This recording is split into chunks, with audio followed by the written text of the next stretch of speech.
Over 30,000 runners will flood the streets of Boston tomorrow for the nation's most prestigious marathon.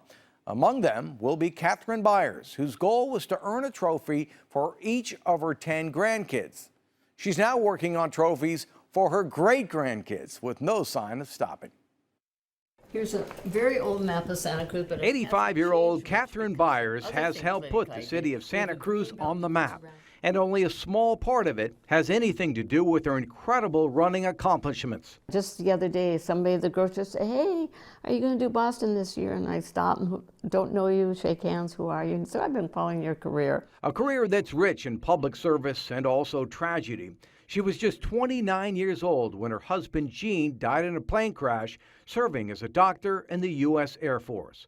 Beiers never remarried. My third kid was 9 days old. I didn't have the luxury of feeling sorry for myself or, weeping or anything because I had these 3 kids. She rooted herself in Santa Cruz, became a librarian at the university, and later the mayor of the city she dearly loves.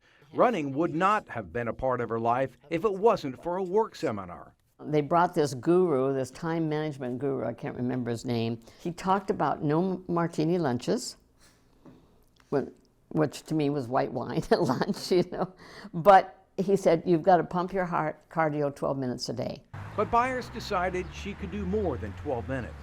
So in 1984, she ran her first marathon, and she hasn't stopped. The bibs on her kitchen wall prove it.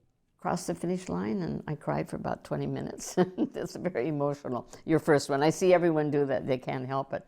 15 years ago, at the age of 70, she qualified for the Boston Marathon, a race that dates back to 1897.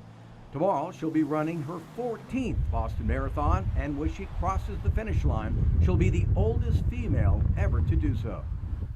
That's just remarkable. I mean, that she has a place in history. John Beiers is Katherine's son, and he makes the annual pilgrimage to Boston to run with her. About 3 years ago, I said to her, you're 82, 3 years ago, and I do worry about you out there. And she looked at me and she said, the one to worry about is you, John, because 4 of the years you were in the medical tent, and I wasn't. As her age increases, so do her times. Last year, she surpassed the 6-hour mark. Well, I've realized this a couple of years ago that I can't run up hills.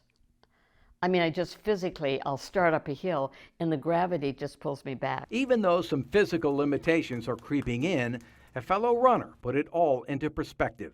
On the course, you run by this nursing home. Beautiful weather. They're all lined up in wheelchairs with blankets, just cheering us, and it just is wonderful. And I was running along this guy and, kind of in and out and back and forth. And once in a while you look at somebody, and he looked at me, and then he looked again. He said, "You could be there, but you're here." It was wonderful. Beiers estimates she runs around 45 miles a week in order to train for the marathon. Rewards are the reason why she continues to run at her age. Physical rewards, spiritual rewards, and some alcoholic rewards as well. A beer is my recovery drink. Most of us, when we finish a marathon, we go to our hotel room and we kind of lick our wounds and we take a shower and we lie in the bed and we just we try to recover from our suffering.